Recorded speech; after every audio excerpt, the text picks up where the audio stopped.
says we are not unaware of the enemy's schemes.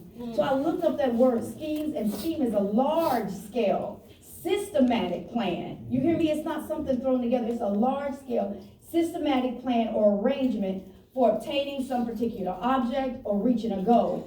But you know what? We look at that, God's got a scheme.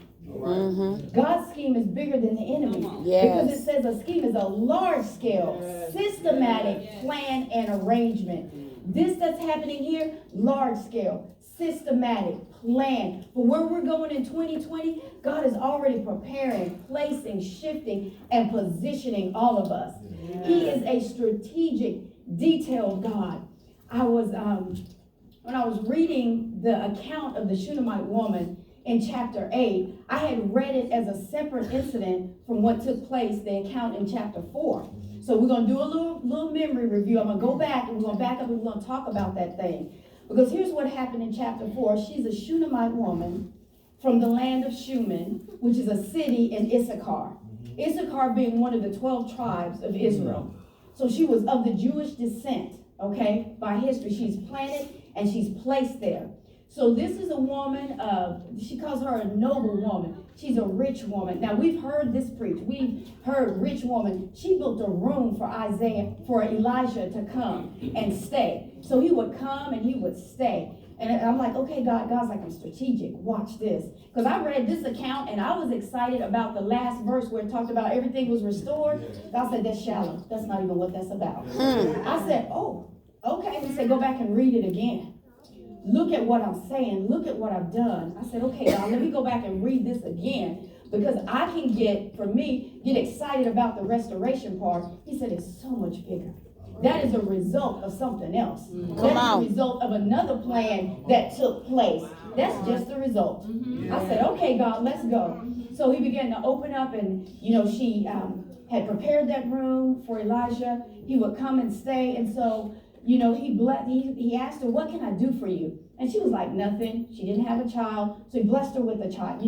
God gave him a word, said, by this time next year, you'll have a child. She had this child. She goes on, the child dies. Right? And this has been preached. We get the saying, all is well. She didn't say anything. When she went to go see Elijah, whenever she was asked, the response was, all is well, all is well. We catch on to that, and that's a good thing. All is well, all is well. God's like, it's bigger than that. This is strategic. I said, okay, I see you, I think. But anyway, so we're going on. All is well. Goes, he comes, Elijah comes, it talks about liaison, and we preach that message, eye to eye, nose to nose, this to that, raise him to the dead. I'm like, yes, and we stop there. We shout about that he raised her son. We shout, and it's good because he did. But God said, that really wasn't the reason I raised him. All right. He said, I saw what was coming down the road and what was about to take place. When God is moving in your life and it's strategic, it's because he sees what's coming down the road. We don't see. Sometimes we stop short. He got on me because he said, Teresa, you stopped short too many times. You've been like, yes, God did it. Woo! He goes, yes, praise me for what I did. But that's a setup for what's coming down the road. He said, I'm positioning you for something else. So I began to look at this. And I said, okay, God, I see this. So you raised him from the dead. We shout, we stop there. So we got 4 chapters later in chapter 8, he brings up the Shunammite woman again. He gives the account that we just read. And God began to break that thing down. He said, I raised her son up from the dead for the famine that was coming down the road. For the famine. I said, okay. Because here's what it was. When Elijah came to her and said, I need you to go. I need you to pack up. I need you to leave. There's going to be a famine for 7 years. Because the man of God had come and God had used him to raise her son from the dead, she didn't have a problem with packing her bags and leaving. She didn't question him. She didn't second guess him. She didn't say, how is this going to work out? She didn't say, I got a house. I got some money. I got land.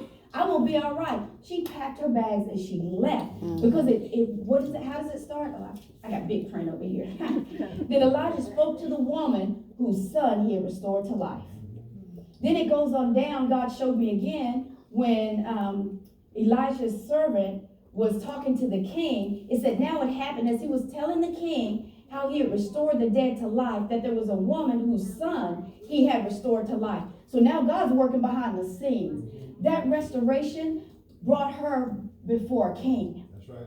In that situation, that restoration, what he did shifted things in such a way that now a king heard about what had taken place, what had happened. The restoration of her son got the ear of the king. You know, when God does something in your life, it is not just for in here, it's to get the ear of those outside of you. Amen. It's to get the ear of the people that you need to come before. It's to get the ear of somebody with influence that's going to bless your life. It's to get the ear. It's not just for you. It is bigger than you. It is more strategic than what you could even imagine or even think. Then it says, and my Lord, O King, this is the woman, and this is her son whom Elijah has restored to life. There was a woman standing right there with that miracle in front of the king. He used that, which we shouted about and stopped, to say, no, it's bigger. It's something else going on. There's something else going to take place. I'm going to use that for restoration. I'm going to use that to keep you and give you more than enough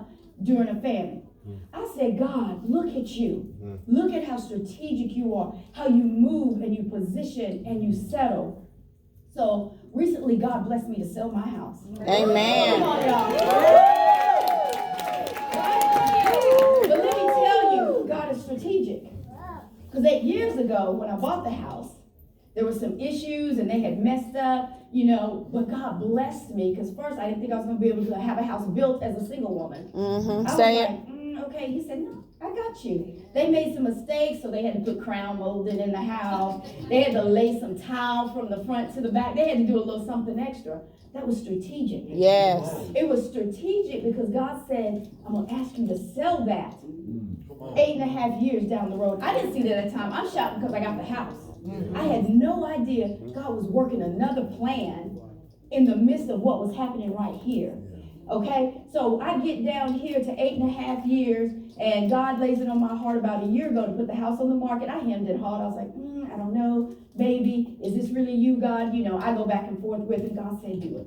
I put it on the market. Now God, and he's so strategic. I put it on the market, and God said, now go talk to a financial advisor. I was like, I was like, you want me to do what? I said, okay, I'm going to be obedient. So I went and met with the financial advisor, and he's doing the little thing. And I said, okay. I said, well, yeah, I don't have any money right now.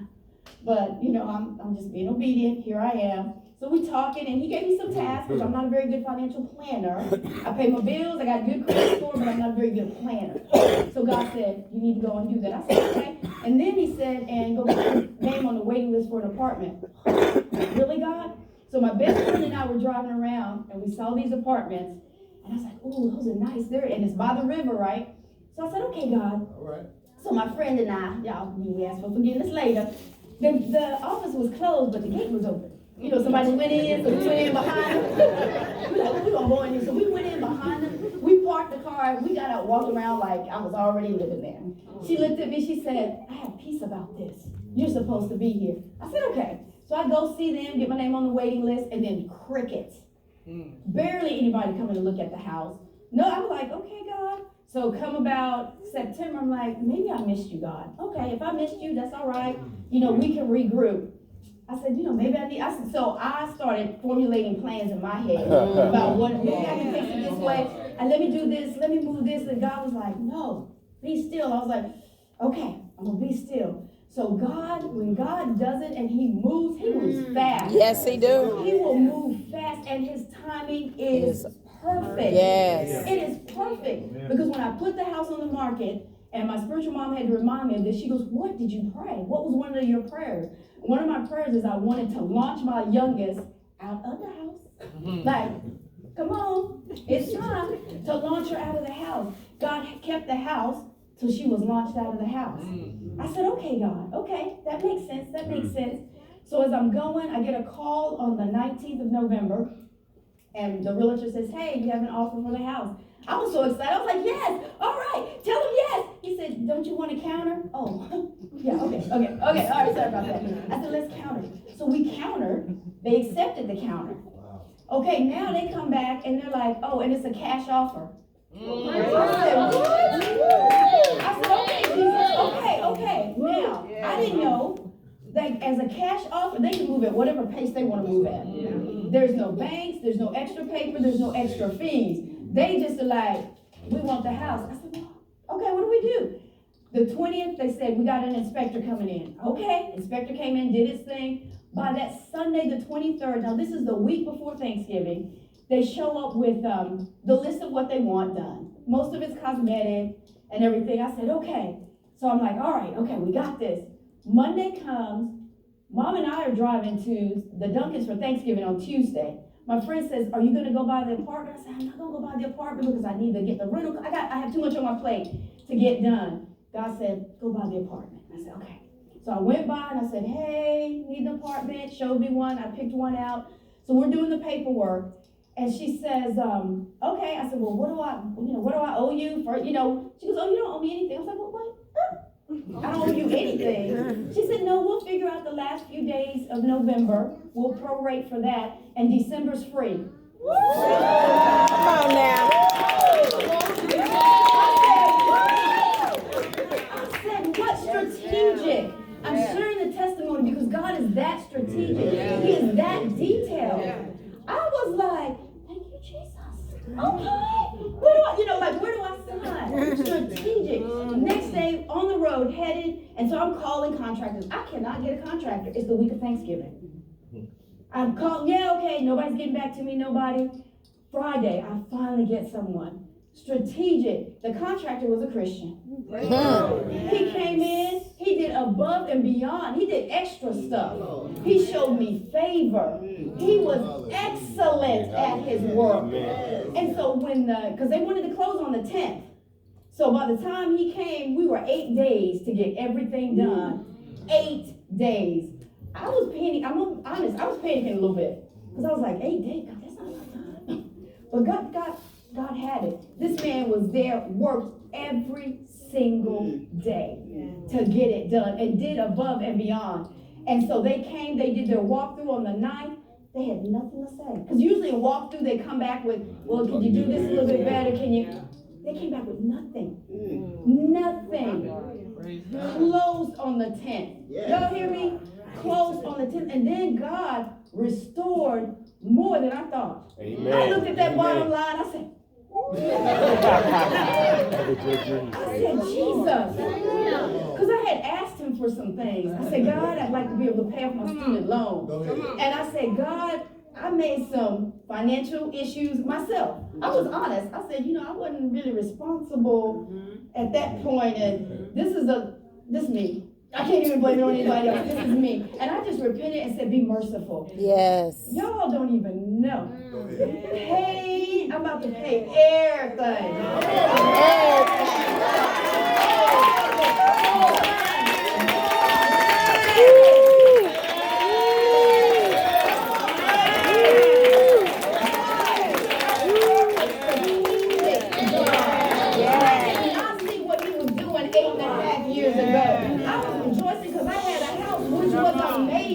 But he said it's bigger than this house. Amen. It's bigger than this. I'm positioning you for something else.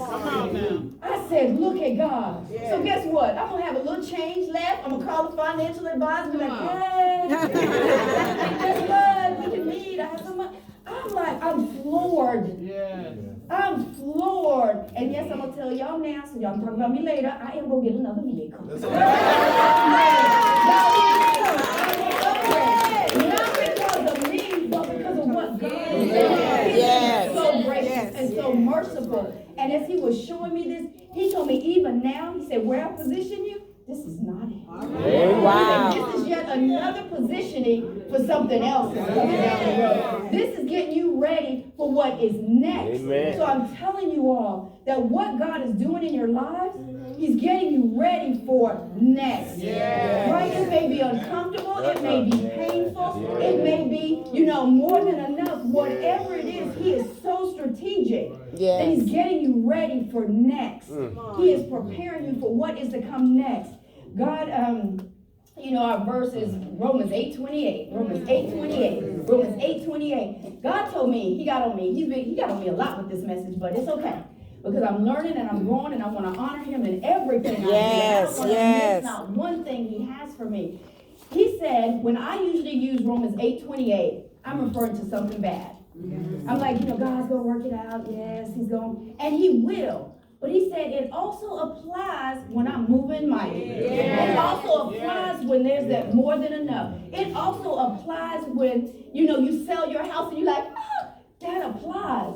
He's working that together for his good. He's working that together for his glory. It says in all things, he said, so whether I'm weaving something that's uncomfortable or I'm moving you into a new position, all of that, he is working together for our good. Strategic, strategic, strategic.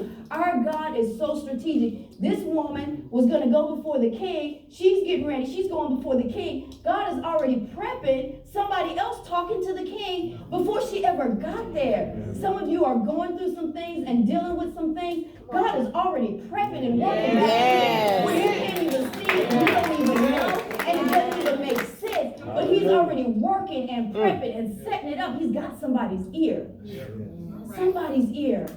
I said, God, look at you. He said, listen. He tells me, that's how he talks to me anyway. He's like, because I get the da-da-da-da-da. He's like, what? Listen to what I'm saying.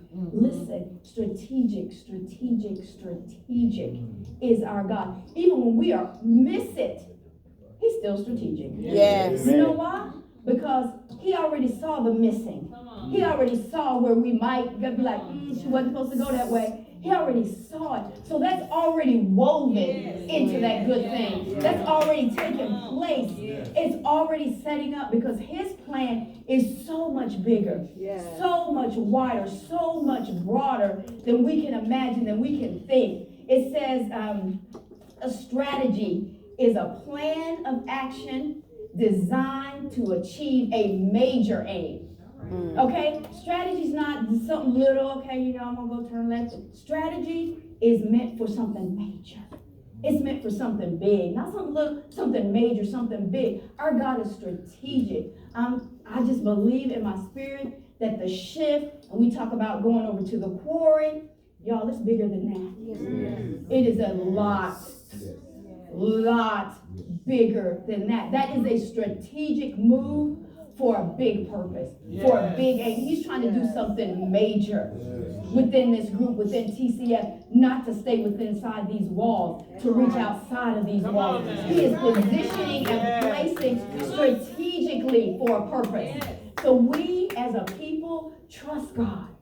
Trust him that he's working it, whatever it looks like, however it's falling right now. Trust him that he's strategic, he's working. There are things happening, he's positioning that we don't even see or know, that we can't even yet begin to grab hold of. Our God is working it. He is doing it. Women, Family Learning Hour, if you've been missing it, you need to get in there. Because I'm telling you, as women, God is doing something mighty. Women in that group. He is getting, ladies, he is getting us ready. We play a major role in kingdom advancement. A major role. We have a major role and responsibility, and too long the enemy has covered that up. Has tried to keep it from us, but no more. No more strategic. We're getting that teaching right now for a reason and a purpose. It is strategic. Come on, y'all. Come on. God needs to grab hold of it and run with it. I don't care what it looks like right now. God is strategic. He has shifted the atmosphere. He is doing it. He's working it. Expect to see his hand. And look for it. Look for it. He told me, look for it. He said, I put you, I had some people, you're selling your house. I wouldn't do that. You're going to, I said, y'all don't know my God. What they look like, I will let go of some things and look like, she has, no, God said, I got to free you from some stuff. And I got to get you over here. So whatever God may ask you to lay some things down. He may ask you to shift in a certain way. Know that it is not because he's trying to keep something from you. He's trying to position you. He's trying to position you for next. He's trying to get you ready for what's about to come forth. He's getting us ready. He loves us that much He's getting us ready. He's moving, he's shifting, he's strategic, and he is doing only what our God can do. Amen? Amen, amen, amen. So I want to close out with just encouraging y'all, don't stop short. Amen. Don't stop short. You get the miracle, you get the breakthrough. Know that that's just the beginning. That's a shifting and a positioning for where you're going to go next. Amen? Amen. Amen.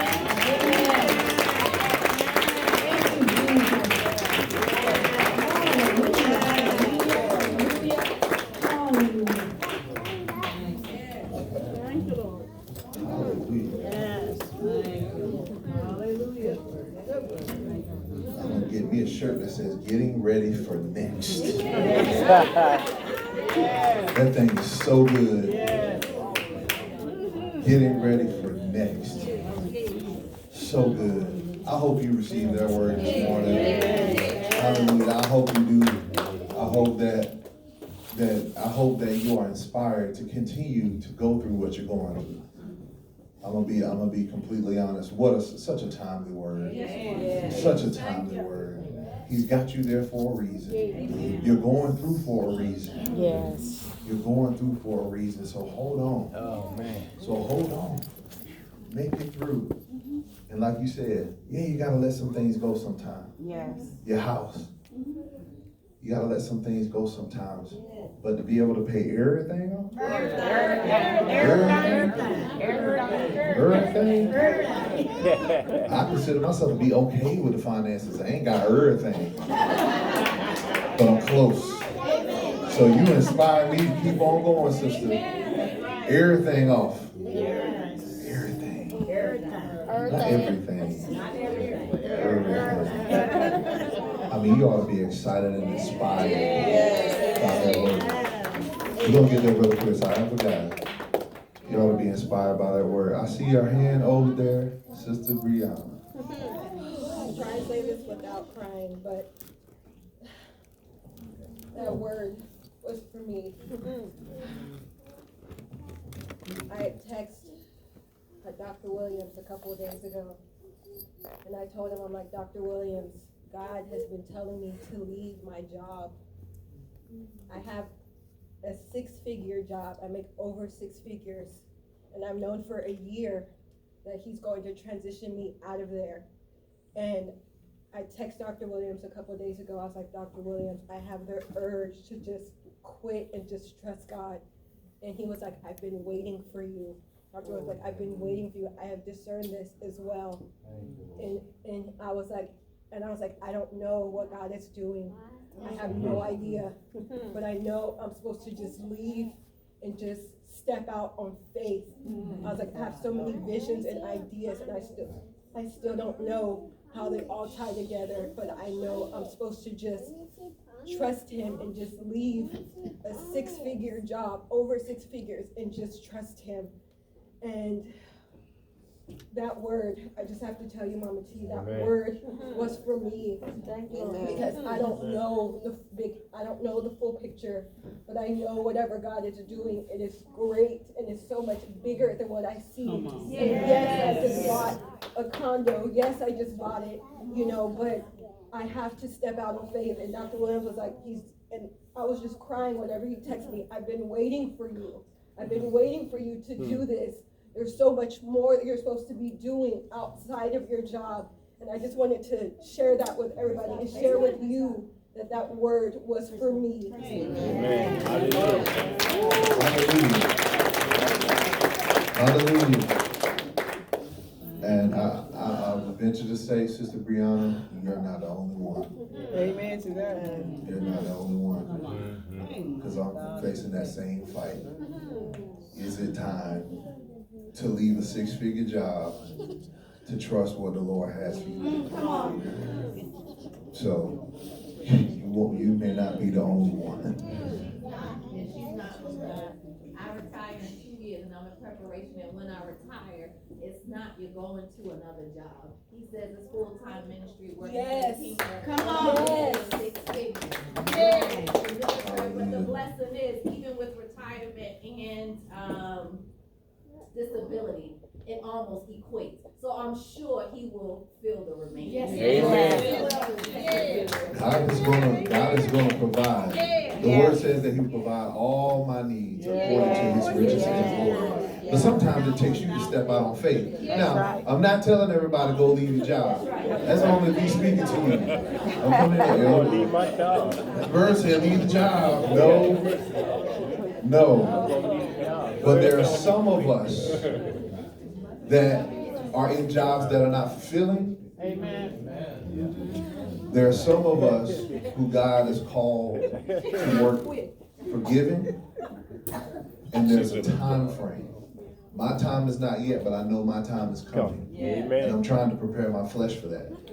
But my spirit reminds me, everything is going to be taken care of. That the moment you leave, it won't be lost. It'll be gained. That's Amen. Not that you'll get more money, but sales price will come down. The door will be open to you to have some things for free. All of a sudden, your energy bill won't be as high as it used to be. Come on. It ain't about him just pouring extra money into your account. All of a sudden, miraculous things seem to happen when you step out on faith. So understand, no matter where you are right now, it is a setup. It is a setup. 8 years ago, they put all them extra things in your house so the value will be there, so that everything can get paid off later. That's why it was such a pain, but they end up putting this tile and these crown moldings. No, it was so that you would get your value. So that you can call your student loan. Hey, y'all. Don't call me. I'll call you. A setup. So I want you to be encouraged right now. Sister Brianna, so many things God is going to do for you because of what he has in you. And that's a major step out on faith. But the Bible does say you can't serve God and mammon. That's true. And so when the road diverges, you're following God, there's greater on the other side. Not always monetarily, but your life is going to be so much more fulfilled. Yes. So I challenge you, step out on faith when God tells you to. Speak to that person you've been afraid to speak to. And you have no idea what God is going to do. Amen. Hallelujah. Man, such a good word. Let's give her a hand again. Such a great word. Hallelujah. Such a great word. I don't know about y'all, but God closing this thing out with a bang. And I'm so looking forward to what he has. So looking forward to what he has, to what he's going to do. And we get ready to close out, but I know some who may desire prayer. We want to make sure we open the altar. Come read that real quick. If you desire prayer, Minister Watson, if you won't mind coming up with the anointing raining down on you, ma'am. Hallelujah. Hallelujah. I'll give you 30 seconds. I'll give you 30 seconds. Hallelujah. If you desire prayer, please come on down to the altar. I will also ask that all the men come gather around DJ. All the men come gather around DJ. We want to make sure we pray for him, strengthen him for the battle that he's going through, because there's a charge on his life. There's a charge on his life. And so right now he's facing a battle. So I want to make sure, Pastor Holmes, if you won't mind praying for him, please. And all the men, just touch him on the shoulder. If you can't reach him, touch one of the other men.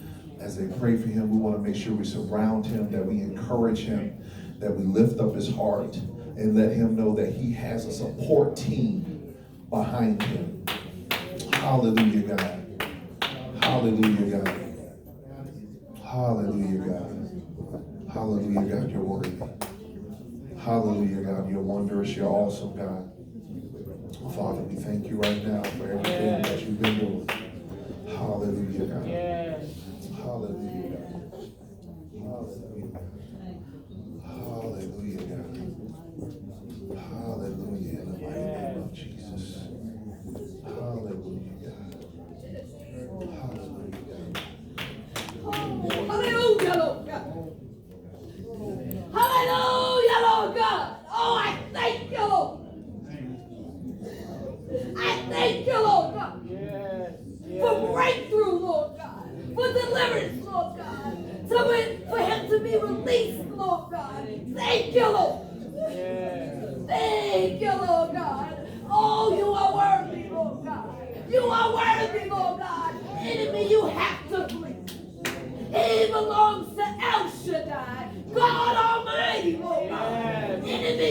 have to go. You're still at your seat. Begin to pray. You have to go, Lord. You're still at your seat. Oh, Begin to enemy, you pray. have to go. Begin Lord, to take pray. control. Take Yes, control begin to of pray. his life. Begin to uplift. Send your spirit, Lord God, to anoint him, Hallelujah, Lord God. God, to drench him, Lord God, from the top of his head to the soles of his feet. Enemy, you have to go.